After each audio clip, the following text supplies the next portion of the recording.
Well hello everyone, my name is Krishna और आज हम बहुत ही इंटरेस्टिंग टॉपिक को समझने वाले हैं। आज हम समझेंगे वाटर बैलेंस बाय एडीएच यानी कि एंटी डायरेटिक हार्मोन के बारे में।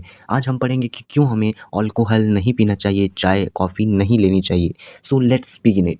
तो पिछले वीडियो में मैंने आपको बताया था, पूरी किडनी की एनाटॉमी बताई थी। तो आज हम एक फंक्शन पढ़ने वाले हैं। तो जैसे जो लोग माइंस में काम करते हैं उनको बहुत ज़्यादा पसीना होता है, एक्सेसिव पसीना से क्या होगा, वाटर लॉस ज़्यादा होगा। या फिर जो ट्रिगर्ड कंडीशन जैसे है, जैसे वाटर लॉस हो गया, ऑस्मोलैरिटी इंक्रीज होना, ये चीज़ आज हम समझने वाले हैं। तो जो माइंस में काम करते हैं उनका एक्सेसिव स्वेटिंग होती है, इनटेक ऑफ टी, अगर हम चाय पीते हैं, कॉफ़ी पीते हैं, अल्कोहल लेते हैं तो हमारा यूरिन जो है वो ज़्यादा बनता है, यूरिन ज़्यादा फॉर्म होती है। इस प्रोसेस को हम लोग कहते हैं डायूरेसिस। ठीक है, अब इससे क्या होगा, इंक्रीज लॉस ऑफ वाटर, जिससे कि आपको डिहाइड्रेशन हो जाएगा। डिहाइड्रेशन होगा तो ब्लड का वॉल्यूम जो है वो डिक्रीज हो जाएगा। ब्लड का वॉल्यूम क्यों डिक्रीज हुआ, क्योंकि आपके ओवरऑल ब्लड आपका कितना है, 5 से 6 लीटर आपकी बॉडी में ब्लड है। तो ये 5 से 6 लीटर में अगर आपका प्लाज्मा 55% है, इसमें वाटर 55% प्लाज्मा में वाटर जो है 90 to 92% जो है वो पानी ही होता है। तो पानी का वॉल्यूम कहीं ना कहीं कम हुआ तो ब्लड की भी वॉल्यूम कम हो जाती है, जिसकी वजह से ब्लड की वॉल्यूम डिक्रीज हुई तो ब्लड का प्रेशर भी कम हो गया। उसकी वजह से चेंज इन ऑस्मोलैरिटी, और अगर ऑस्मोलैरिटी में चेंज आ गया तो आपका ऑस्मो रिसेप्टर जो है, हाइपोथैलेमस हमारा ब्रेन का जो पार्ट है, वहाँ पर जो हाइपोथैलेमस होती है वो एक्टिवेट हो जाती है। उसके रिसेप्टर, ऑस्मो रिसेप्टर जिसको बोलते हैं, तो वो क्या स्टिमुलेट करती है,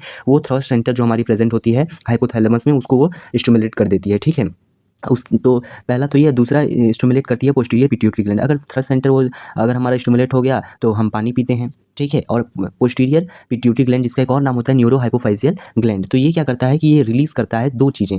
पहला तो इसका प्राइमरी काम जो है, ये ब्लड में रिलीज करता है एडीएच, एडीएच को रिलीज कर देता है यानी कि एंटी डायरेटिक हार्मोन को, और दूसरा ये रिलीज करता है वैसोप्रेसिन। तो इसका प्राइमरी काम क्या है कि एडीएच जब भी रिलीज होगा तो इंक्रीज रीअब्जॉर्प्शन। अब बॉडी में क्या है, पानी की कमी हो गई है, डिहाइड्रेशन हो गई है, तो इसकी वजह से जो डीसीटी हमारा जो नेफ्रॉन का पार्ट है और जो कलेक्टिंग ब्लड जो कि नेफ्रॉन का पार्ट नहीं है, वहाँ रीअब्जॉर्प्शन बढ़ा देती है बॉडी। उससे क्या होता है, ऑस्मोलैरिटी मेंटेन हो जाती है। ये ठीक है, पहली और सेकेंडरी फंक्शन है कि वेसो कॉन्स्ट्रिक्टर, वेजो यानी कि वेजल यानी ब्लड वेजल्स को कॉन्स्ट्रक्ट करना यानी कि कंप्रेस करना। वेजल्स को जो डायमीटर जो वेजल्स की हैं उसको ये कंप्रेस कर देता है, जिससे कि ब्लड प्रेशर बढ़ जाती है। ब्लड प्रेशर बढ़ गया तो नॉर्मल ब्लड प्रेशर हो गया, बीपी मेंटेन हो गया। और यहाँ पर पानी पी लिए तो क्या हुआ, ब्लड का वॉल्यूम फिर से इंक्रीज हो गया, ब्लड प्रेशर बढ़ गया, ऑस्मोलैरिटी मेंटेन हो गई। सो इस प्रकार से ये पूरी सिस्टम चलती है, normal blood volume and pressure. तो इस प्रकार से हमारा ब्लड का प्रेशर जो है वो नॉर्मल होती है और स्टेबल हमारी ऑस्मोलैरिटी होती है। Thank you all.